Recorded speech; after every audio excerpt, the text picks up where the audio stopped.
بالله من الشيطان الرجيم بسم الله الرحمن الرحيم وَإِذْ أَخَذَ اللَّهُ مِيثَاقَ النَّبِيِّينَ لَمَا آتَيْتُكُم مِّن كِتَابٍ وَحِكْمَةٍ ثُمَّ جَاءَكُمْ رَسُولٌ مُّصَدِّقٌ لِّمَا مَعَكُمْ لَتُؤْمِنُنَّ بِهِ وَلَتَنصُرُنَّهُ قَالَ أَأَقْرَرْتُمْ وَأَخَذْتُمْ عَلَىٰ ذَٰلِكُمْ إِصْرِي قَالُوا أَقْرَرْنَا قَالَ فَاشْهَدُوا وَأَنَا مَعَكُم مِّنَ الشَّاهِدِينَ وَأَيْضًا قَالَ اللَّهُ تَبَارَكَ وَتَعَالَى قُلْ يَا أَيُّهَا النَّاسُ إِنِّي رَسُولُ اللَّهِ إِلَيْكُمْ جَمِيعًا وَأَيْضًا قَالَ اللَّهُ تَبَارَكَ وَتَعَالَى وَمَا أَرْسَلْنَاكَ إِلَّا كَافَّةً لِلنَّاسِ وقال رسول اللہ صلی اللہ علیہ وسلم ارسلت الى عام الخلائق وختم بی النبیون او کما قال علیہ الصلوۃ والسلام۔ سارے حضرات محبت کے ساتھ درود پاک پڑھ لیں۔ اللهم صل على محمد وعلى آل محمد كما صليت على إبراهيم وعلى آل إبراهيم إنك حميد مجيد۔ اللهم بارك على محمد وعلى آل محمد كما باركت على إبراهيم وعلى آل إبراهيم إنك حميد مجيد۔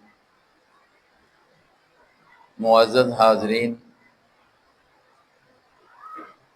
آج کا یہ اجتماع جامعہ اشاعت الاسلام اٹک میں جمعیت اشاعت التوحید و سنہ کے زیر اہتمام ختم نبوت کے عنوان پر منعقد کیا جا رہا ہے۔ میرے دائیں بائیں سامنے کثیر تعداد میں حضرات علماء کرام نظر آ رہے ہیں۔ اس اجتماع کے انعقاد پر جیسا کہ ہمارے بھائی حضرت مولانا محمد انور شاکر صاحب نے ذکر کیا ہے، حاجی صاحب کا اور ان کے رفقاء کا، اللہ تبارک و تعالی یہ ان کا انعقاد، اس کا پروگرام کا کرنا اپنے دربار میں قبول فرمائے، اور اللہ رب العزت ہمیں عقائد صحیحہ کو سمجھ کر اختیار کرنا نصیب فرمائے، جس پر ہماری نجات کا ذریعہ ہے، چاہے وہ عقیدہ توحید ہو، عقیدہ رسالت ہو، عقیدہ ختم نبوت ہو، عقیدہ قیامت ہو، جتنے بھی ایمانیات ہیں اور جو ایک اتفاق ہے جن کے عقیدہ ہونے پر اور جن پر اللہ رب العزت نے باقی جتنی بھی انسانی محنت ہے اعمال کے لحاظ سے ان کی قبولیت جن پر رکھ دی ہے، اللہ وہ سارے عقائد ہمیں صحیح اختیار کرنے کی توفیق نصیب فرمائے۔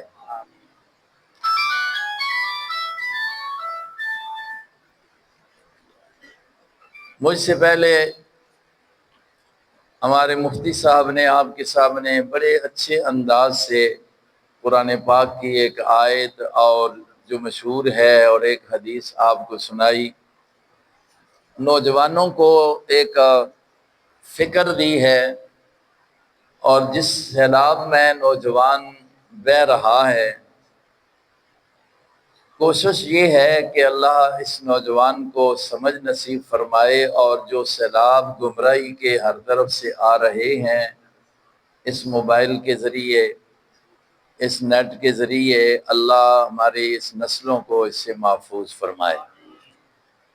قرآن و سنت کے ساتھ جڑنے کی توفیق نصیب فرمائے۔ ظاہر ہے قرآن و سنت جس کے پاس ہے ان کے پاس بیٹھیں گے، ان کے پاس جائیں گے تو بات تو تب بنے گی جیسے مفتی صاحب نے کہا نا،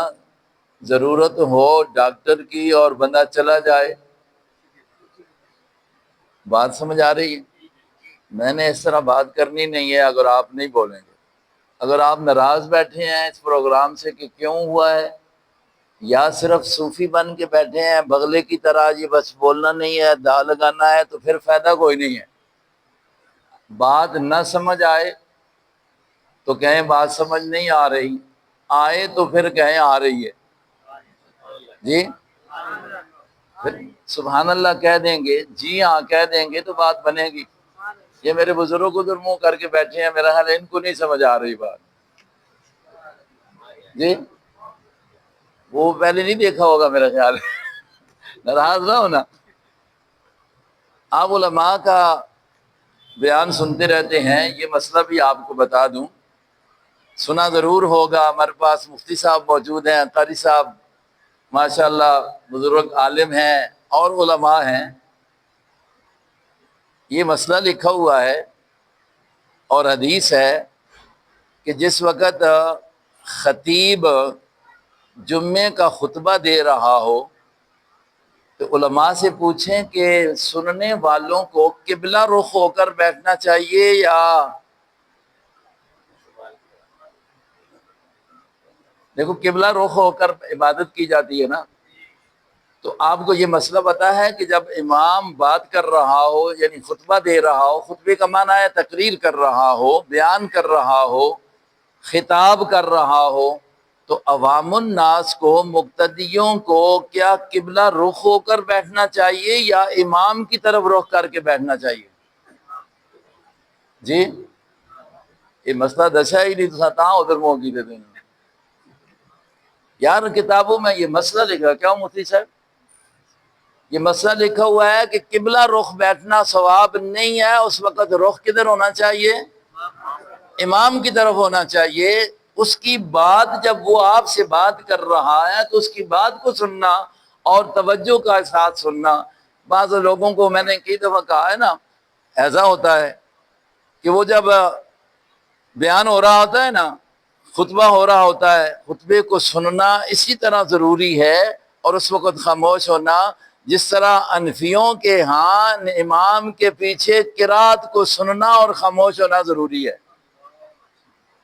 خطبے کے لیے بھی یہی اصول ہے۔ اور آپ کو مسئلہ پتا ہوگا کہ جس وقت خطبے میں بھی کوئی آیت جب آ جاتی ہے اور جس میں درود پڑھنے کا حکم ہے تو دوران خطبہ لوگوں کو زبان سے درود پڑھنے کی اجازت نہیں ہے۔ یہ مفتیان حضرات بیٹھے ہیں، آپ بھی خاموش ہو کر ہوتے ہیں، اس لیے اس بات کو ذرا سمجھیں کہ جب بات ہو رہی ہو، ہمارے تبلیغی بھائی پتہ کیا کہتے ہیں، ان کا اصول ہے جب اجتماعی کام ہو رہا ہو تو انفرادی، جی یہ کہتے ہیں نا، بزرگ بیٹھا ہوا ہو، بھائی صاحب آپ بھی بیٹھے ہوں گے، جب اجتماعی کام ہو رہا ہو، اجتماعی کام کا ہوتا ہے وہ کہتے ہیں جس وقت بیان ہو رہا ہو، تو بعض ہمارے لوگوں کو ہوتا ہے نا، مولوی صاحب بیان کر رہا ہے، یہ تصویر ہو رہا ہے، یہ بھی تو اجتماعی کام کے خلاف ہے۔ آج اور کام شروع ہو گیا ہے، نیک لوگوں میں زیادہ جو نیکی میں نکل جاتے ہیں وہ تصویر ہو رہے ہوتے ہیں، اور ہمارا جو نوجوان طبقہ یا ہمارا مولوی طبقہ ہے وہ موبائل سے کھیل رہا ہوتا ہے۔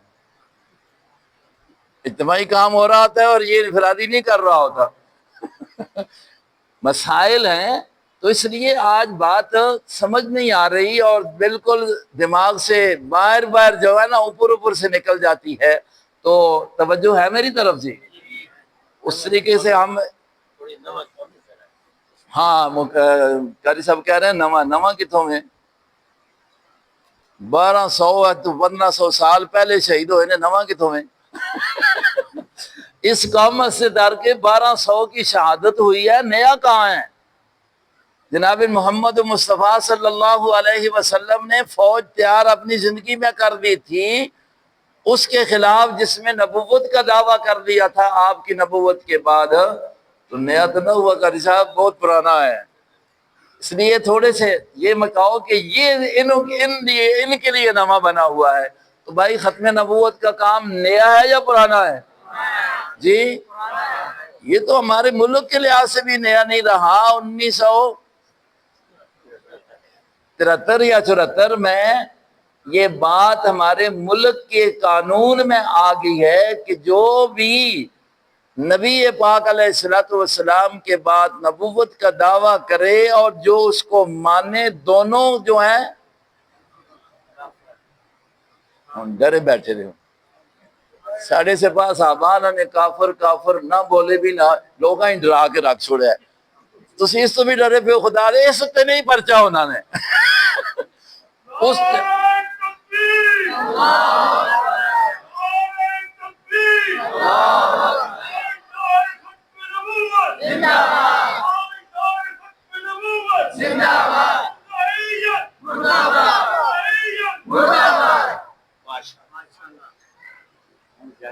انہوں نے کہا نا مرزائیت، بولو میں کہہ رہا ہوں ہمارے ملکی قانون نے، جیسا کہ انور شاکر صاحب نے بٹو صاحب کا ذکر کیا ہے نا، تو اس کے پیچھے بہت بڑے علماء کی ایک محنت ہوئی اور آ کر محنت کا نتیجہ اور ثمرہ یہ ملا کہ آپ کا ملکی قانون بن گیا کہ جو بھی مرزا غلام احمد قادیانی یا کسی اور کو آقا علیہ الصلوۃ والسلام کے بعد نبی مانتا ہے، جو نبوت کا دعویٰ کرتا ہے وہ جی یار یہ ملکی قانون ہے، اس پر کوئی پرچہ نہیں، پرچہ کرے تو پھر اس بٹو بھر کرو، پرچہ کرے تو جو اسمبلی والوں نے یہ قانون پاس کیا ان پر ہوگا، اس لیے اس میں تو کوئی فکر کی بات نہیں ہے نا، ہم تو وہی بات کر رہے ہیں جو قانون میں ہے، جو کس میں ہے؟ قانون میں ہے۔ تو قانون بنا ہوا ہے کہ نبی پاک علیہ الصلوۃ والسلام آخری نبی ہیں، بولو آخری، قرآن نے، حدیث نے، امت نے تو پہلے سے یہ بات کہہ دی تھی، لیکن ہمارے ملکی قانون نے بھی یہ بات 1973 میں کہہ دی کہ یہ لوگ جو نبی کے بعد مرزا غلام احمد قادیانی کو نبی مانے یا مہدی مانے، اب نبی چاہے حقیقی مانے یا ذلی اور بروزی مانے، کسی قسم کی بھی نبوت کا اس کے حق میں کوئی قائل ہے تو اسلام وہ تو ہے ہی ہے۔ آپ کا ملک بھی کیا کہتا ہے؟ پھر کہہ دو ذرا، بول چھوڑو۔ اس تحریک کے لیے اس مسئلے کو منوانے کے لیے آج ہم جس ادارے کے اندر بیٹھے ہیں میرے بھائیوں،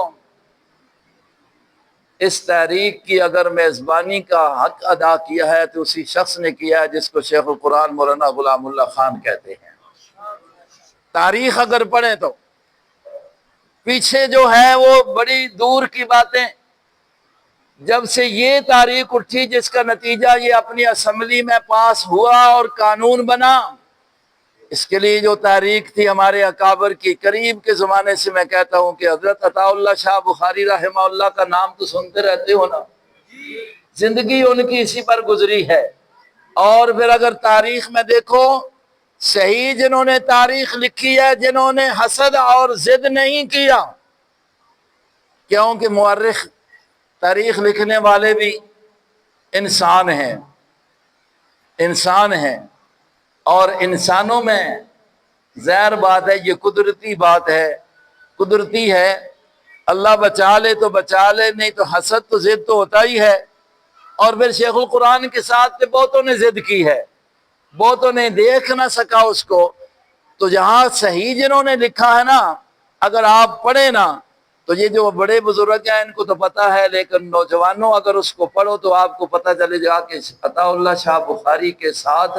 اور پھر اس کے بعد حضرت احمد علی لاہوری رحمہ اللہ کے حکم پر، اور پھر چلتے چلتے جس وقت 1973 کا یہ واقعہ پیش آیا تو پھر تعلیم القرآن کے اندر یہ ساری قیادت حضرت بنوری رحمہ اللہ کے ساتھ وہاں پر بیٹھی، اور یہ اسمبلی تک اور جو مقالے لکھے گئے حضرت چنوٹی رحمہ اللہ، حضرت مولانا سمیع الحق رحمہ اللہ، یہ ساری باتیں جو ہیں ایک علماء کے لیے ضروری ہے کہ ان سے اپنی پہچان کریں اور حقیقت میں دیکھیں کہ کون اس مسئلے میں آگے آئے تھے اور کن لوگوں نے کام کیا ہے۔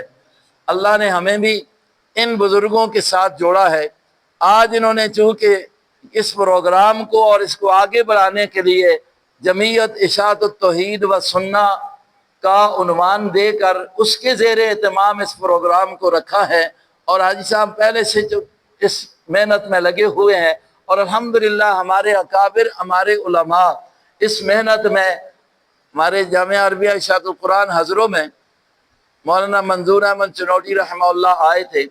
ان کے پھر شاگرد حضرت مولانا محمد ابراہیم صاحب، اور ایک پھر ان کے ہی شاگرد تھے مولانا مفتی امتیاز صاحب۔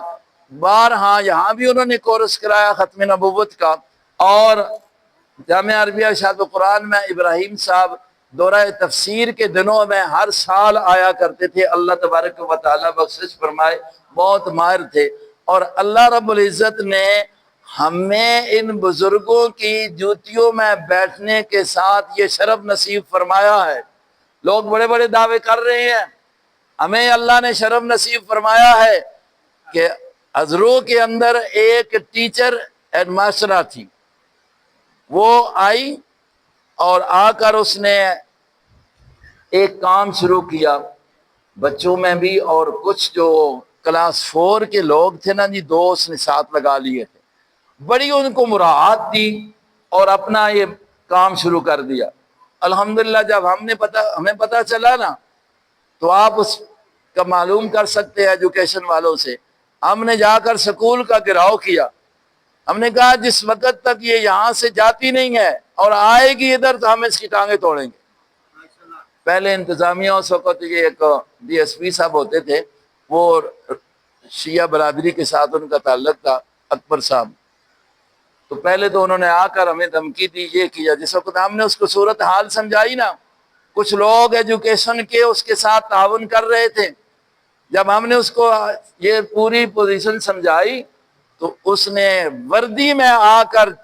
فوارہ چوک کے اندر کھڑے ہو کر کہا کہ اب اگر وہ آئی تو میں خود اس کو گرفتار کروں۔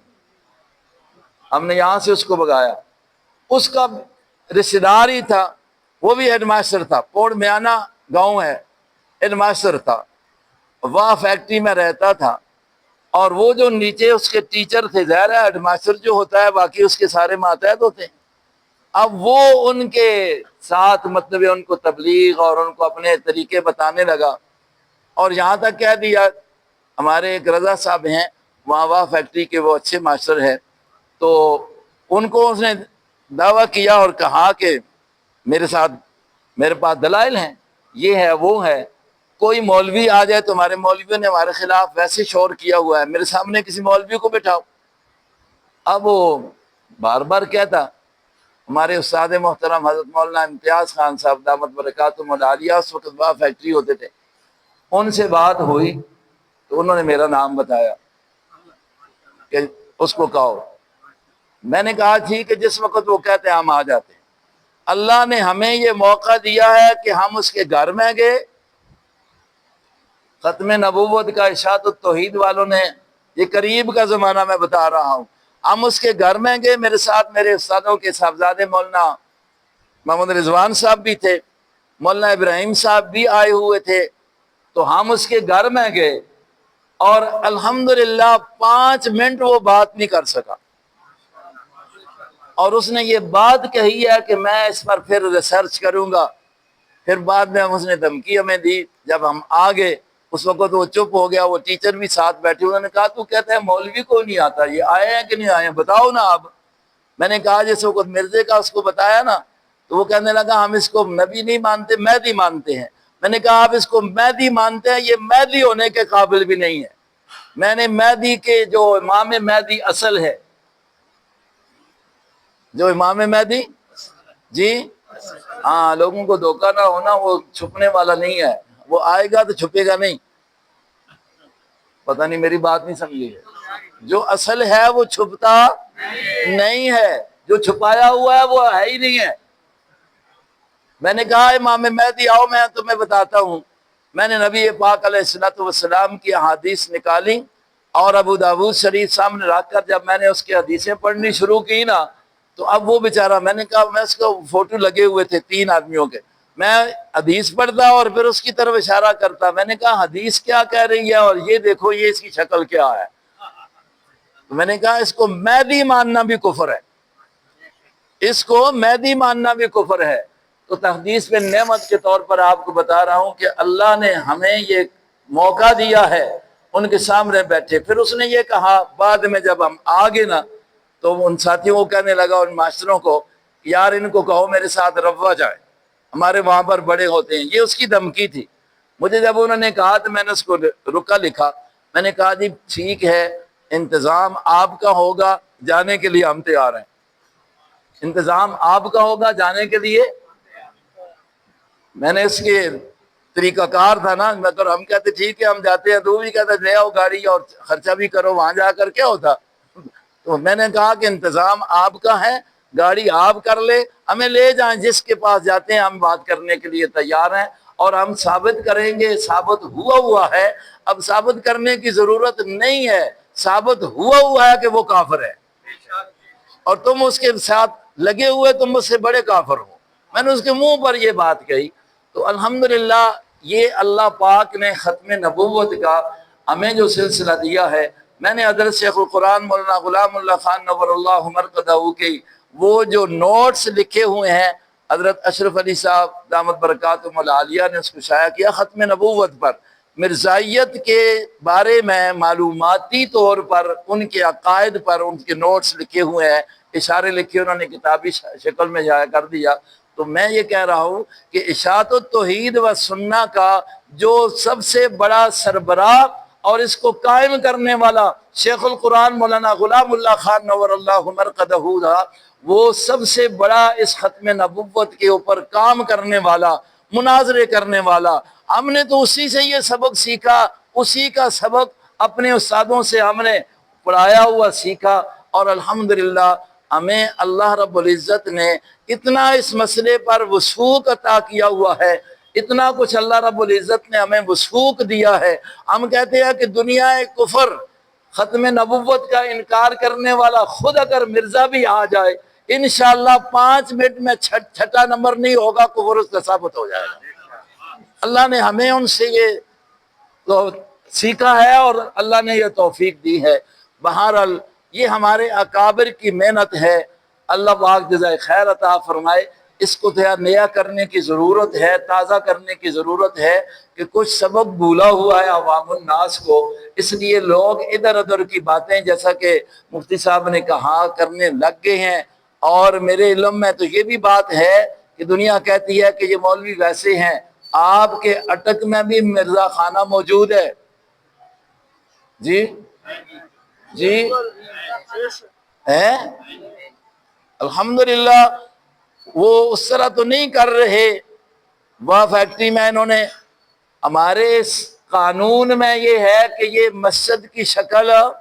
یعنی مسلمانوں کی عبادت خانے کی شکل یہ نہیں بنا سکتے. مسجد کا مینار ہے، مسجد کا محراب ہے. یہ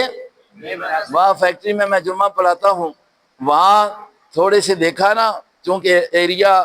وہاں پر اساس ادارے ہیں، وہاں پر سارا کچھ نا، تو یہ وہاں پر ان کے افسران آتے ہیں نا تو وہ کام کرتے ہیں. ہمارے لیے مصیبت یہ ہے ہمارے طبقے کا مسلمان افسر جو ہوتا ہے وہ جب سیٹ پر آ جاتا ہے تو وہ اس قسم کے کفر کو بھی ننگا کرنے سے بلکہ کفر کہنے سے بھی ڈرتا رہتا ہے. خدا کے بندے یہ تیرا جو عہدہ ہے یہ صحیح، یہ حقیقی ہے یا ایمان حقیقی ہے؟ ایمان مقدم ہے یا یہ عہدہ مقدم ہے؟ یہ اس لیے لیکن وہ لوگ کام کرتے ہیں. تو وہاں انہوں نے ایک ایسے طریقے سے اس کا مسجد کا محراب بنایا، بڑے خفیہ انداز سے بنا دیا گیا، ایسا ایسا انہوں نے کیا. تو میں نے وہاں پر ہمارے عبدالرؤف صدیقی صاحب ہوتے ہیں، میں ان سے کہا آپ جمعیت کے اور ختم نبوت کے یہاں آپ ذمہ دار ہیں، ہم تو جمعے کو آتے ہیں چلے جاتے ہیں. یہ میں نے دیکھ کر حیران ہوں، جب ملکی قانون ہے تو تھوڑی سی حرکت کرنے سے الحمدللہ ان کا وہ کام رکا ہے. تو ہمیں بیدار رہنا چاہیے۔ یہ لوگ انگریز کے پروردہ ہیں، انگریز کی چال سے یہ سامنے آئے ہیں، مسلمانوں میں فتور ڈالنے کے لیے انگریز نے جیسے اوروں کو تیار کیا اس کو بھی تیار کیا، تو آج یہ انگریز ہی کی گود میں پڑ رہے ہیں، آج یہ انگریز ہی کی گود میں، اور باہر سے جتنا بھی ان کو مال ملتا ہے تو یہ پاکستان میں لگا رہی ہیں۔ اور پچھلے دور میں تو آپ نے یہ سنا تھا کہ یہ آواز بھی اٹھنے لگ گئی تھی کہ یہ جو اسمبلی میں قانون بنا ہے یہ ختم ہو جائے، اٹھی تھی کہ نہیں جی؟ یہ ہماری عوام کی، علماء کی تھوڑی سی جو ہے نا غفلت کی وجہ سے اٹھی تھی۔ پھر جب بیدار ہوئے، اور بیدار رہنا چاہیے کہ اگر کوئی اس طرح کی بات کرتا ہے، کوئی حکمران بھی آئے، کوئی بھی آئے، ہمیں کسی سے واسطہ نہیں ہے، ہم کہتے ہیں جو بھی آئے، اگر وہ ختم نبوت یا اسلام کے کسی مسئلے کی ایمانیات میں کوئی انگل ماری کرے گا تو ہم اس کا ساتھ جی، اور اس قانون کو ہم بدلنے، کوئی اس میں ترمیم کو کرنے کی ضرورت، چونکہ یہ ترمیم کرنا گویا کہ قرآن میں ترمیم کرنا ہے، اس میں ترمیم کرنا جو ہے کہ نبی کی حدیث میں ترمیم کرنا ہے، اس میں ترمیم کرنا گویا کہ اجماع صحابہ میں ترمیم کرنا ہے۔ تو ان تینوں میں ترمیم کرنے کی کسی کو گنجائش ہو، ہاں جو گنجائش اپنے لیے مانتا ہے کہ میں قرآن میں ترمیم کر سکتا ہوں، میں نبی کی باتوں میں ترمیم کر سکتا ہوں، میں اجماع صحابہ کے خلاف ترمیم کر سکتا ہوں، تو پھر ہم کہیں گے آسان سی بات ہے کہ تم بھی پھر انہی کی طرح ہے، پھر تم ہی کافر ہی ہے۔ ٹھیک ہے کہ نہیں ٹھیک ہے؟ میں فتویٰ تو نہیں دیتا، میں رائے دے رہا ہوں، فتویٰ تو بتائیں گے مفتی صاحب۔ جو بھی کرے گا اس کے لیے کام یہی ہوگا، جو ان کے لیے ترمیم کرتا ہے تو انہی کا ہے کہ نہیں؟ نہیں بولتے یار، ڈرتے، انہی کا ہوگا۔ بس سیدھی سی بات ہے، یہ پیغام ہمیشہ کے لیے انشاءاللہ باقی رہے گا۔ آپ لوگ جاگتے رہیں گے تو علماء پہلے کی طرح قربانیاں دیتے رہیں گے اس مسئلے کے لیے۔ ہزاروں کی تعداد میں مسلمانوں کی قربانیاں لگی ہیں۔ لاہور کے چوک کو دیکھو، وہ فیصل آباد میں دیکھو، ہمارے گاؤں کے تھے حضرت مولانا تاج محمود صاحب، یہ ساری تاریخ کو پڑھو کہ اس کے لیے کتنی محنت ہوئی ہے اور یہ کام ہوا ہے۔ عطا اللہ شاہ بخاری رحمہ اللہ اور پھر ان کے صاحبزادے جس طرح ڈٹے رہے، کچھ لوگوں نے ان کے ساتھ بھی ہمارے لوگوں نے زیادتیاں کی ہیں۔ قاری صاحب، عطا اللہ شاہ بخاری کی جو محنتیں تھیں، بیٹے ان کے ختم نبوت کے مسئلے پر رہے، لیکن کچھ لوگوں نے ان کے ساتھ بھی کیا کی ہیں؟ زیادتیاں کی ہیں۔ وقت آیا تو ہم بتائیں گے، پھر نہ ہوا تو کہ ان کو بھی جہاں لے آئیں گے، پھر کھول دیں گے۔ اس لیے ہر آدمی کو ذرا اپنے دائرے میں رہنا چاہیے۔ جہاں تک ختم نبوت کا مسئلہ ہے، الحمدللہ یہ سارے مسلمانوں کا اجماعی مسئلہ ہے جی۔ نام ختم نبوت کا رکھ کے تے اندروں ڈنڈی مارے بندہ تے اس ہم یسی دیکھ انسان۔ قاری صاحب، نام ہو کس کا اور ڈنڈی اگوں ڈنڈی مارے،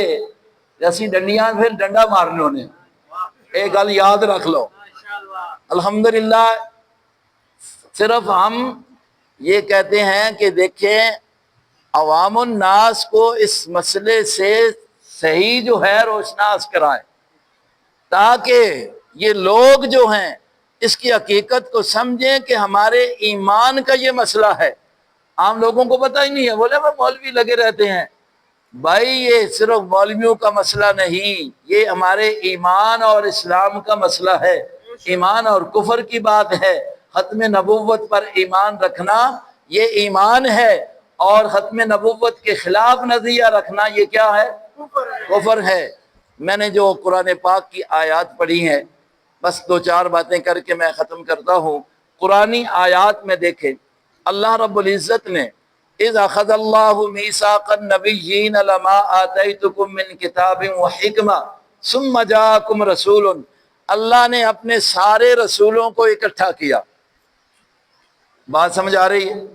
میں اب قرآن کے اور نبی کی حدیث دو پڑھ کے ختم کرتا ہوں، نماز کا ٹائم ہے۔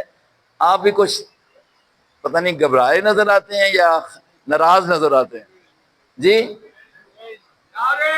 تکبیر، نعرے ختم نبوت، شیخ القرآن مولانا غلام اللہ خان زندہ باد، ارشاد توحید و سنت زندہ باد، نعرے تکبیر، اللہ اکبر۔ اللہ نے انبیاء سے ایک میثاق وعدہ لیا۔ میں سادی سی زبان میں کہتا ہوں، اللہ نے سارے انبیاء سے وعدہ لیا کہ میرا تمہارے بعد ایک نبی آئے گا، رسول آئے گا، تمہارے بعد میرا ایک رسول آئے گا، اگر وہ تمہارے بعد آئے تمہیں اس کا زمانہ مل جائے تو تم نے اس پر ایمان بھی لانا ہے اور اس کا تعاون بھی کرنا ہے۔ یہ قرآن کی آیت ہے سورہ آل عمران کی۔ ثم جاءکم رسول مصدق لما معکم لتؤمنن بہ ولتنصرن۔ دیکھیں اللہ رب العزت نے جتنے پہلے نبی آئے ان کی نبوت کو، ان کی رسالت کو ماننا ان کی امت پر لازم رکھا، اس وقت کے لوگوں پر لازم رکھا۔ شان مصطفیٰ، ختم نبوت مصطفیٰ یہ ہے کہ رب ذوالجلال نے تمام معصومین سے یہ وعدہ لے لیا کہ تم نے میرے رسول کے اوپر بھی ایمان لانا ہے۔ اگر نبی کی یہ رسالت اتنی عظیم نہ ہوتی، کسی اور کی ضرورت ہوتی اس کے بعد، تو اللہ رب العزت سارے رسولوں سے، سارے معصومین سے یہ وعدہ کیوں لیتا کہ ثم جاءکم رسول مصدق لما معکم لتؤمنن بہ ولتنصرن۔ چونکہ اللہ نے آپ کو خاتم النبیین پہلے سے بنا دیا تھا، ارادہ خداوندی میں آپ رسول بھی پہلے تھے اور ختم نبوت بھی آپ کی سب سے پہلے تھی، صرف دنیا میں ظہور جو ہوا تو آخر میں ہوا۔ اور یہ اس طرح ہوا، مثال کے ساتھ سمجھے، جلسہ سجتا ہے، کانفرنس لگتی ہے اور کانفرنس میں علماء کرام ہوتے ہیں، ایک باہر سے بڑا عالم بلایا جاتا ہے، مقرر بنایا جاتا ہے، مفتی بلایا جاتا ہے، اشتہار پر بڑا نام ہوتا ہے، دوسرے نام بھی ہوتے ہیں، قاری انور شاکر صاحب اٹھتے ہیں، دوسرے اٹھتے ہیں، تیسرے اٹھتے ہیں، میں اٹھا، بھائی یہ ہے، میں نے اپنے دلائل بیان کیے، انہوں نے اپنے دلائل بیان کیے، مدعا بیان کرنے کے ساتھ ساتھ بھائی دور سے آنے والے آ رہے ہیں، سٹیج پر پہنچ چکے ہیں، آپ کی انتظار کی گھڑیاں ختم ہو رہی ہیں، بس وہ آخر میں آنے والا جو ہوتا ہے، ہر آنے والا اسی کی بات کرتا ہے، بات اپنی کرنے کے ساتھ ساتھ رب ذوالجلال نے بھی ایک سٹیج سجایا اور اس پر آدم کو لایا، اس پر نوح کو لایا، حضرت ابراہیم کو لایا، حضرت موسیٰ کو لایا، آتے گئے اور بعد میں آنے والے کی خبر دیتے گئے، آ رہا ہے، آ رہا ہے، آ رہا ہے، آ رہا ہے۔ جب آ چکا تو اللہ نے یہ کیا کہہ دیا؟ اللہ نے اور بات کہہ دی، چونکہ وہ بات کرتے رہے، اب اس نے آخر میں آ کر بات کو مکمل کرنا ہے۔ رب ذوالجلال نے کہہ دیا وہ آخری آ گیا ہے تو اتممت علیکم نعمتی ورضیت لکم الاسلام دینا۔ اتممت علیکم، یہ اعلان اس وقت ہوا جب آخری آ گیا، الیوم اکملت لکم دینکم واتممت علیکم نعمتی ورضیت لکم الاسلام دینا۔ وہ آئے نا، پہلے خبریں دیتے رہے، بتاتے رہے، اپنا اقرار کرتے رہے، ہر امتی، ہر نبی اپنے امتیوں کو بتاتا رہا میرے بعد آئے گا، بارے بعد آئے گا، آنے والا محمد ہوگا، آنے والا آخری ہوگا۔ جب آیا وہ تو اللہ رب العزت نے کہہ دیا کہ آدم سے جو بات شروع ہوئی تھی آپ پر آ کر مکمل ہو گئی ہے، الیوم اکملت لکم۔ جب وہ بات مکمل ہو گئی،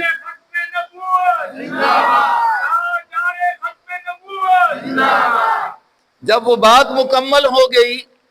تو بعد میں کسی کی ضرورت، وہ آخری آنے والا جو خطیب تھا وہ آ گیا، وہ رسول تھا وہ آ گیا، اب کسی کی اور ضرورت،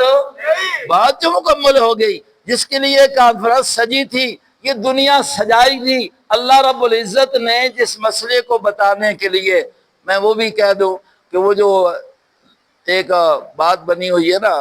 کہ شیخ بھی رد کیا کرتے تھے کہ اللہ نے، ہمارے نعت خوان بھی کچھ کہہ دیا کرتے ہیں، قاری انور شاکر صاحب، کہ یہ سب کچھ بنا ہے تو نبی کے لیے، اگر یہ نبی نہ ہوتے تو کچھ بھی نہ ہوتا، نبی نہ ہوتے تو یہ جان سارا ان کے لیے بنا ہے۔ حالانکہ تفسیروں میں کچھ اور لکھا ہوا ہے، تفسیروں میں کچھ اور لکھا ہوا ہے۔ تو میرے استاد محترم یہ کہا کرتے تھے، حضرت مولانا حسین علی نور اللہ مرقدہ نے یہ کہہ دیا جو میں نے بات کہی ہے، کہ انہوں نے یہ فرمایا اگر چلو اس روایت کو مان لے تو پھر اس کا معنی یہ کرو تو بات بن جائے گی۔ اگر دنیا میں اللہ اپنی توحید کو بیان کروانا نہ چاہتا نا، اپنے نبی سے توحید کو بیان کروانا نہ چاہتا نا، تو جان کو ہی نہ قائم کرتا۔ جان قائم اس لیے کیا ہے کہ محمد آئیں گے اور رب کی توحید کو بیان کریں گے۔ اللہ کے نبی نے آ کر توحید بھی بیان کی، جیسے کہ قاری صاحب کہہ رہے تھے نا، لا کا مسئلہ، لا کا مسئلہ کلمے میں کیا ہے؟ بولو، آپ کو تو یہ لا تو پکی یاد ہونی چاہیے، شیخ نے تو لا کو بڑا کھولا ہے نا، لا الہ،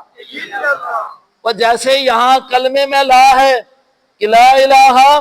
الا اللہ، ایسے ہی پیارے پیغمبر کی زبان سے بھی یہ لا بھی نکلی ہے، لا نبی بعدی۔ رب العالمین بھی ایک ہے، بولو، رب العالمین بھی ایک ہے، کعبہ بھی ایک ہے، کعبہ بھی للناس، کعبہ ہدی للعالمین، رب العالمین، قرآن ہدی للناس، ہدی للعالمین، تو محمد مصطفیٰ رحمت جس طرح رب نہیں سمجھ رب، اچھا چلو تھوڑی سی قاری صاحب، رب حقیقی بھی ایک ہے، ذلی بروزی دوسرا رب ہو سکتا ہے؟ اگر کوئی رب کیا ہے حقیقی رب تو ایک ہی ہے، تو ذلی اور بروزی کیا اور بھی ہو سکتے ہیں، ٹھیک ہے، ہو سکتے ہیں، تو پھر نبی کس طرح ہو سکتے ہیں؟ اگر بھائی نبوت آپ کے بعد جاری ہوتی، کائنات کے اندر ساری انسانیت مسلمانوں کا اس بات پر اجماع ہے، مسلمانوں کا، کہ نبی کی امت میں صدیق اکبر جو ہے نا بعد الانبیاء سب سے افضل ہے۔ یہ کس کا عقیدہ ہے؟ بولو، انبیاء کے بعد انسانوں میں سب سے افضل، سب سے افضل۔ اگر کوئی کہتے ہیں، یہ کہتے ہیں دیکھیں نا، ذلی بروزی کا مطلب یہ ہے عبادت کر کر کے، یہ کر کر کے بھی نبوت ہو سکتی ہے، یہ ہو سکتا ہے، فلاں ہو سکتا ہے، تو افضلیت کو اگر دیکھا جائے کہ نبوت اس بنا پر ہوتی تو پھر کون بنتا؟ جی ابو بکر بنتا۔ علماء نے ایک بات لکھی ہے، نبی علیہ السلام کے بیٹے بچپن میں دنیا سے، تاکہ یہ مسئلہ ہی نہ رہے، اللہ کی حکمت میں یہ تھا کہ اگر وہ بیٹے ہوتے نا تو ہو سکتا ہے کہ کوئی نہ کوئی کہہ دے کہ یہ بیٹا ہے نا نبی کا تو جانشین ہونا چاہیے، پھر نبوت ہونی چاہیے، کچھ نہ کچھ بنتا۔ رب کائنات نے بچپن میں ہی ان کو کیا کر لیا؟ اٹھا لیا۔ یہ اللہ رب العزت نے، اگلی بات ایک اور ذہن میں آئی ہے، حضور کے بعد خلافت قائم ہوئی، قرآن پاک کی آیت ہے وعد اللہ الذین آمنوا وعملوا الصالحات، آگے علماء پڑھیں لَيَسْتَخْلِفَنَّهُمْ فِي الْأَرْضِ كَمَا اسْتَخْلَفَ الَّذِينَ مِن، میرے بھائیو اگر نبوت ہوتی تو ہاں لَيَسْتَخْلِفَنَّهُمْ فِي الْأَرْضِ نہ ہوتا، لَيَجْعَلَنَّهُمْ فِي الْأَرْضِ أَنْبِيَاءً وَرُسُلًا، لَيَجْعَلَنَّهُمْ فِي الْأَرْضِ أَنْبِيَاءً وَرُسُلًا ہوتا، یہاں پر اللہ نے کہا لَيَسْتَخْلِفَنَّهُمْ فِي الْأَرْضِ، نبوت نہیں تھی تو تب ہی تو خلافت کا ذکر کیا ہے، نبوت نہیں تھی تو تب ہی تو خلافت کا ذکر کیا ہے۔ اور اللہ رب العزت کے پاک پیغمبر نے یہ اعلان کر دیا، چونکہ آپ ابتدا سے ہی اللہ نے کائنات کو نہیں بنایا تھا، ارادے میں رب ذوالجلال نے سب سے آپ کو مقدم نبی رکھا ہوا تھا، سب سے مقدم نبی تھے آپ، بعد میں آنے میں سب کے سے آخر ہیں۔ آپ علیہ السلام نے فرمایا یا ایھا الناس انا ربکم واحد، بڑے آسان سے الفاظ ہیں، انا ربکم واحد و انا اباکم انا اباکم واحد و انا دینکم واحد و انا نبیکم واحد لا نبی بعدی۔ یہ آقا علیہ السلام کا ارشاد ہے کہ وہ ایک نے، رب بولو رب، کچھ لوگوں کو یہاں بھی شک ہوتا ہے نا، وہ رب بھی کئی بنائے بیٹھے ہیں، تو ان کو یہ کہو پھر پیو بھی زیادہ بنا کے نا یار توحید بھی تو ساتھ ہونی چاہیے نا۔ رب کیا ہے؟ داتا، پالنے والا ایک۔ دیکھو رب اور اب، بولو رب اور اب، جو رب اوروں کو مانتے ہیں، داتا اوروں کو مانتے ہیں، پھر نال دروا پیو بھی ڈھونڈ کے نوڑ، پتہ نہیں سمجھ آئی نہیں۔ دیکھو میں گالی نہیں دے رہا، اگر یہ گالی ہے تو پھر یہ بھی گالی ہے کہ کسی اور کو داتا کہا جائے رب کے علاوہ، اللہ کی ذات کے علاوہ کسی اور کی ربوبیت کا قائل کوئی ہو، رب اور داتا کا ایک ہی معنی ہے نا، ایک ہی معنی ہے نا۔ تو اسی طریقے سے جیسے رب ایک ہے، اب ایک ہے، دین ایک ہے، آقا فرماتے ہیں نبی تمہارا بھی اب ایک ہی ہے، لا نبی۔ دنیا کو یہ دھوکہ دیتے ہیں کہ دیکھو جی ما کان محمد ابا احد من رجالکم ولکن رسول اللہ وخاتم النبیین۔ یہ خاتم النبیین کا معنی یہ نہیں ہے کہ آخری نبی ہوں، اس کا معنی یہ ہے کہ نبوت کی مہر ہے۔ یہ مہر والا معنی کر کے قرآن کی توہین کرتے ہیں، اور مہر والا معنی کر کے نبی پاک علیہ السلام کی تشریح جو خود موجود ہے اس کا انکار کرتے ہیں۔ اسی آیت کے تحت آقا علیہ السلام نے جب اس آیت کو بیان کیا تو ساتھ کہہ دیا لا نبی، خاتم النبیین کے بعد کہہ دیا لا نبی۔ اور جہاں یہ فرمایا رب ذوالجلال نے ما ارسلناک الا رحمتا للعالمین، دوسری آیت وما ارسلناک الا کافتا للناس، آپ علیہ السلام نے تشریح کر دی کہ ارسلت الی الخلق کافتا، ارسلت الی الخلق، اور آگے کہہ دی وختم بی النبیون، وختم بی مجھے ساری انسانیت کے لیے، سب لوگوں کے لیے رسول بنا کر بھیجا گیا، اور میرے ساتھ نبیوں کا سلسلہ، یہ حضور علیہ السلام نے خود یہ ارشاد فرمایا ہے۔ تو میرے بھائیو، اللہ تبارک و تعالی نے یہ قرآن میں بھی اور احادیث میں بھی، اور پھر اس پر عملی طور پر جیسے کہ حضرت نے ذکر کیا ہے، صدیق اکبر کے دور میں جہاد ہوا کس کے خلاف؟ یہ جو قافلہ تھا جو صدیق اکبر نے بھیجا تھا، اس قافلے کو تیار کس نے کیا تھا؟ جی، بخاری کے اندر روایت آتی ہے کہ یہ مسلمہ کذاب بے ایمان یہ خود نبی کے پاس آیا تھا، اور آ کر اس نے مطالبہ کیا تھا میں آپ کو مانتا ہوں لیکن کچھ میرے بھی حوالے کر دیں۔ نبی پاک علیہ السلام نے اسی وقت کہا کہ تو بڑا لعنتی ہے، میں تجھے دیکھنا بھی نہیں چاہتا، اور فوری طور پر حضرت اسامہ رضی اللہ عنہ کو، جو اس وقت حضور کے بہت بڑے پیارے تھے، حضور کے بولو پیارے تھے، نوجوان تھے، ان کو امیر مقرر کر کے کہہ دیا کہ اس فتنے کے خلاف کیا کرنا ہے؟ جہاد کرنا ہے۔ لیکن اسی اسنا میں آپ علیہ السلام دنیا کو بولو نہیں بولنے ہوں دنیا کو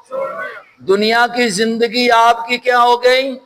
ختم ہو گئی قافلہ تو آپ نے تیار کیا تھا دنیا کی زندگی میں لیکن ابھی روانہ نہ کر پائے تھے تو دنیا کی زندگی یار اچھا چھوڑو نا دنیا کی زندگی ختم ہو گئی اب چونکہ آپ اس دنیا کے جہان کو چھوڑ کر دوسرے جہان میں چلے گئے وہاں پر جو اعلیٰ زندگی ہے وہ پالی لیکن دنیا کی کیا ہو گئی ختم ہو گئی اس لیے آپ روانہ نہ کر سکے کوئی مجھے بتائے نا کہ قبر سے اشارہ کر دیتے کہ چلے جاؤ یا یہ قافلہ میری بات سمجھنا میرا سوال ہے یہ قافلہ رک گیا نبی پاک علیہ السلام کے دنیا سے اٹھ جانے پر صدیق اکبر نے اس کو تیار کیا ہے یار کوئی ایک بتا دو کہ اسامہ رضی اللہ عنہ نے جا کر کہا ہو اجازت ہے جاؤں قاری صاحب کہیں کتاب میں کسی دیکھا ہو صدیق اکبر نے کہا ہو اجازت ہے میں بھیج دوں صحابہ کی جماعت میں کسی نے آ کر قبر رسول پر یہ کہا ہو کہ مشورہ دے دیں کیسے جائیں نعرہ تکبیر کیسے جائیں مولانا غلام اللہ خان زندہ باد شاد توحید سنت زندہ باد نعرہ ختم نبوت زندہ باد سید زندہ باد سید زندہ باد آج تے مشورے تو کہ جا رہے ہیں ہمیں تعجب ہوتا ہے کہ غیر ثابت چیزوں کو مت چھیڑو اپنے مسلک کو اپنے مذہب کو کیوں کمزور کرتے ہو صدیق اکبر رضی اللہ عنہ نے جب دیکھا کہ میرا یہ قافلہ نبی پاک علیہ السلام میرے حوالے کر کے چلے گئے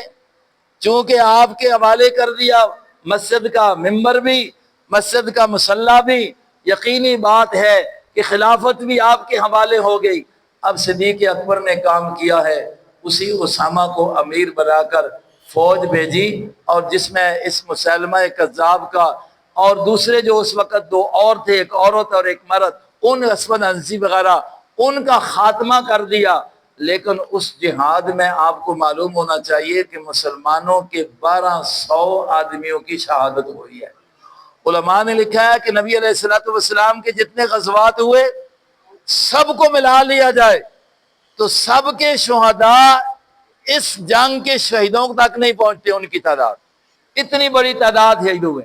اور ان میں علماء کرام بھی بیٹھے ہیں عوام الناس آپ بھی بعض اوقات علماء کے اوپر انگلی کہتے ہیں تاریخ پڑھیں اس جہاد میں ختم نبوت کے حق میں منکرین ختم نبوت جھوٹے دعوے داروں کے خلاف جو جہاد ہوا اس میں شہید 1200 مسلمان ہوئے جن میں 700 علماء اور قاری تھے عوام کے مقابلے میں یہاں بھی علماء کی اور قراء کی تعداد زیادہ ہے 700 1200 میں سے علماء اور قراء تھے اسی بنا پر فاروق اعظم رضی اللہ عنہ نے حضرت صدیق اکبر رضی اللہ عنہ کو کہا حضرت امیر المومنین خیال کرو قراء چلے گئے اور بھی چلے جائیں کہیں یہ نہ ہو کہ ہم سے قرآن پاک جو جس سینوں میں محفوظ ہے تو اس کے نقصان نہ ہونے کا نقصان ہو جائے گا اس لیے آپ جو ہیں قرآن پاک کو ایک جگہ پر سب سے لے کر کیا کرے ایک جگہ پر جمع کر لے یہ اسی بنا پر ہوا تھا میرے بھائیوں اس وقت بھی علماء نے ساتھ دیا پھر یہ 73 کی تاریخ بھی دیکھیں پھر حضرت عطا اللہ شاہ بخاری رحمہ اللہ کی تاریخ بھی دیکھیں اس میں دیکھتے جائیں کہ جہاں پر عوام نے قربانیاں دی ہیں تو وہاں پر علماء کی بھی قربانیاں ہیں انشاءاللہ ہر عقیدے کے مسئلے کے لیے جہاں آپ کی ضرورت ہے تو وہاں علماء کرام آپ کو آپ کے آگے نظر آئیں گے انشاءاللہ عقیدہ توحید کے لیے حضرت شیخ القرآن مولانا غلام اللہ خان صرف اس میں نہیں کام کیا کہ عقیدہ توحید کا کیا ہے، عقیدہ توحید سر فہرست تھا، لیکن کیوں ختم نبوت کا قائل ہو، اگر قیامت کے آنے کا قائل ہو، توحید کا قائل نہ ہو تو اس کے یہ عقیدے اس کو کام آئیں گے؟ اسی طرح جس طرح توحید کا عقیدہ نہ ہو تو یہ عقیدے کام نہیں آتے، اسی طرح اگر توحید پر قائم ہو لیکن ختم نبوت کا عقیدہ نہ ہو تو پھر بھی اس کو عقیدہ توحید کا کام ہو نہیں آئے گا۔ ہمارے شیخ نے ہمیں سارے سبق دیے ہیں، سارے سبق دیے ہیں اور دنیا کو کر کے دکھایا ہے، ایک ہی جگہ پر نہیں رہا وہ، اس کی آج تقریریں موجود ہیں، اگر آج بھی کوئی سنے نا اور ضد سے تعصب سے حسد بنا اس کو ہٹا کر سنے تو اس کو جہاں توحید اس کی ایک تقریر میں توحید ملے گی، وہاں پر ختم نبوت بھی ملے گی، عظمت رسول بھی ملے گی، وہاں پر شان صحابہ بھی ملے گی، اور وہاں پر جو ہے اہل سنت والجماعت کا حقیقی معنی میں دفاع بھی ملے گا۔ اور میں اس سے آگے ہٹ کر کہوں کہ پھر علماء دیوبند کا جو دفاع ملے گا تو وہ تو آپ اور کسی سے بتا نہیں سکتے ہیں۔ ہم نے آپ خود ان کو سنا، میں پورا سال ایک جب تجوید پڑھتے تھے ہم پنڈی میں، ان کے پیچھے جمعے پڑھے، یقین کریں کہ جب صحابہ کرام کا نام آتا اور پھر حضرت مدنی رحمہ اللہ کا نام آتا تو رو پڑتے تھے۔ یہی وجہ تھی نا پھر دیوبند والوں نے بلا کر کیا کیا ہے، حضرت شیخ آپ کو یاد ہونا چاہیے ہے اور یاد رکھنا چاہیے، دیوبند کے پڑھے ہوئے نہیں تھے، لیکن دیوبند والوں نے بلا کر جس وقت ہمارے پاکستان والوں نے دوسروں کے ساتھ تعاون کرنے کے لیے دبی زبان میں کہنے لگے، وہ کہتے تھے کہ یہ اہل سنت نہیں ہے، انہوں نے بھی کہا یہ سنی نہیں ہے، پھر کہتے بندی نہیں ہے، دیوبند والوں نے تمہارے منہ پر مار کر دکھا دیا ہے۔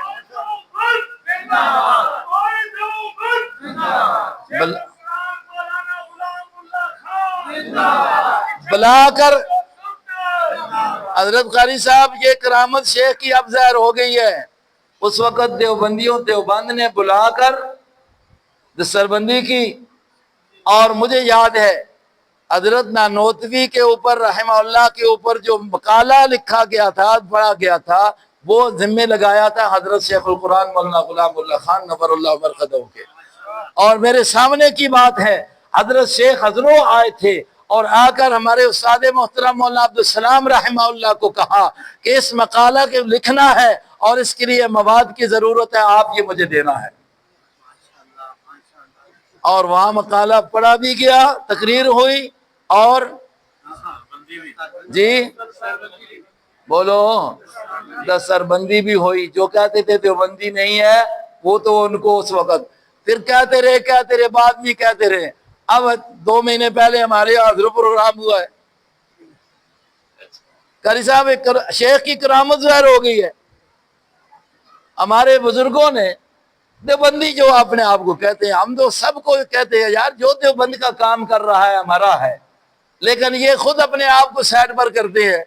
تو کبھی کہ غلام خانی کہتے تھے، کبھی کیا کہتے تھے، مولانا عبدالسلام صاحب کے پاس پتہ نہیں کتنے خطوط لکھے ہوئے ہیں، اور وہاں پر ان کی کرامت ظاہر ہوئی۔ یہ اوپر سے ہوتا ہے نا، اللہ تبارک و تعالیٰ نے زبان کو بند کر دیا کہ ہمیشہ اس کو اہل سنت سے خارج کہتے رہے ہو اور جھوٹ بولتے رہے ہو، اب تو سچ کہہ دو نا۔ تو کہہ دیا کہ غلام اللہ خان بھی ٹھیک تھا، مولانا عبدالسلام بھی ٹھیک تھا، اور الحمدللہ ہم اس وقت بھی کہتے تھے وہ ٹھیک ہے، ہم آج بھی کہتے ہیں وہ ٹھیک ہے، اور ہم آج بھی غلام خانی ہیں اور عبدالسلام کو ماننے والے ہیں، اس وقت بھی مانتے تھے۔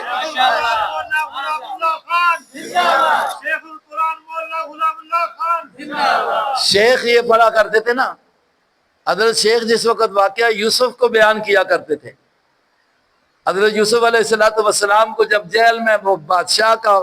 خط گیا یا پیغام گیا کہ نکل آؤ، تو حضرت یوسف علیہ السلام نے کیا کہا، جب تک مسئلہ صاف نہیں ہوتا میں نکلتا بھی نہیں ہوں۔ بندیالوی صاحب ہمارے گرفتار ہوئے نا، کچھ ساتھیوں نے فون کیے، یہ کیے جی جانا چاہیے یہ کر، میں نے کہا بندیالوی صاحب اگر یوسف علیہ السلام کے قرآن کی تفسیر پڑھاتا رہتا ہے نا، اگر یوسف کی سنت کو زندہ کرنا بڑا مزہ آتا۔ کہتے ہیں وہ کیا،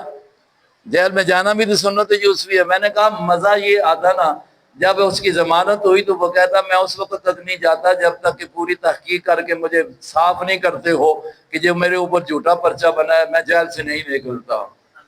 پتہ لگتا کہ یوسفی سنت پوری ہوئی ہے۔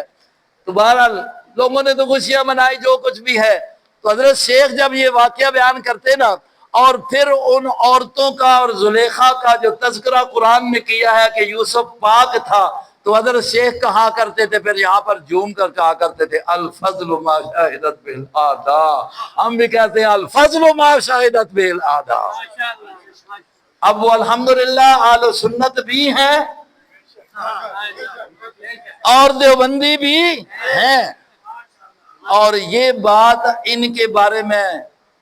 تو نہیں، حضرت عنایت اللہ شاہ بخاری رحمہ اللہ کے بارے میں قاری طیب صاحب بھی لکھ کے چلے گئے۔ پتہ نہیں آپ کو نہیں پتا ہوگا، قاری طیب صاحب رحمہ اللہ دیوبند کے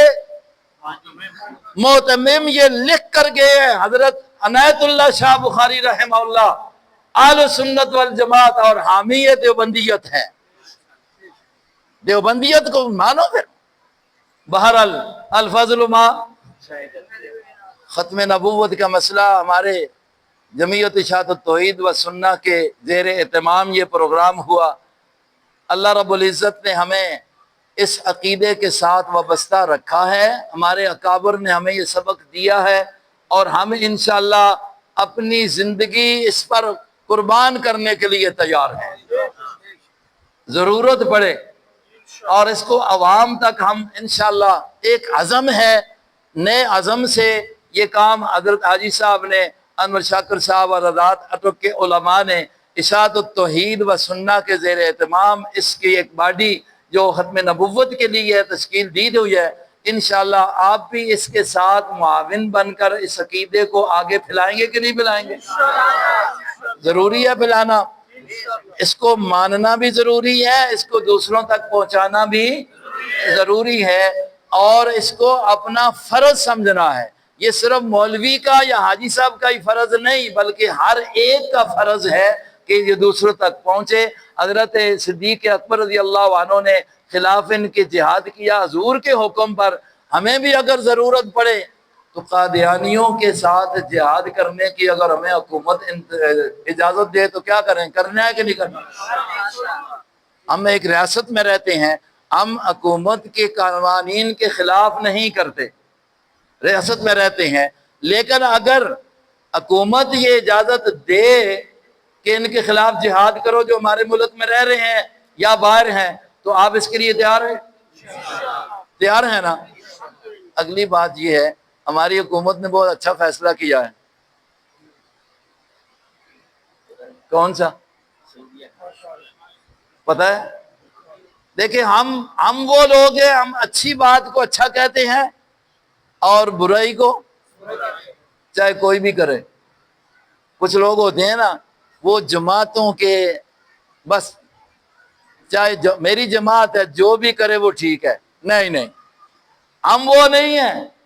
میں نے ان کانوں سے سنا حضرت شیخ القرآن سے، جس وقت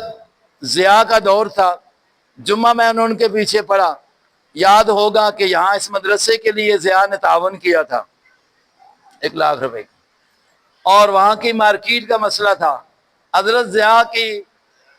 شیخ ضیاء کے بارے میں کہہ رہے تھے اس نے یہ کیا ہے وہ کیا ہے، اچھائی بیان کر رہے جو اچھائی ہے نا، لیکن کرتے کرتے انور شاکر صاحب ہم جمعے میں شریک تھے، فوراً کہنے لگے لیکن سن لو یہ غلام اللہ ہے اور یہ سٹیج ہے، اگر ہم نے کوئی بات دیکھی تو پھر بات وہی ہوگی، اگر ہم نے کوئی اور بات دیکھی تو پھر بات وہی ہوگی۔ ہم بھی یہی کہتے ہیں، ہماری حکومت نے ماشاءاللہ کمال کر کے رکھ دیا ہے۔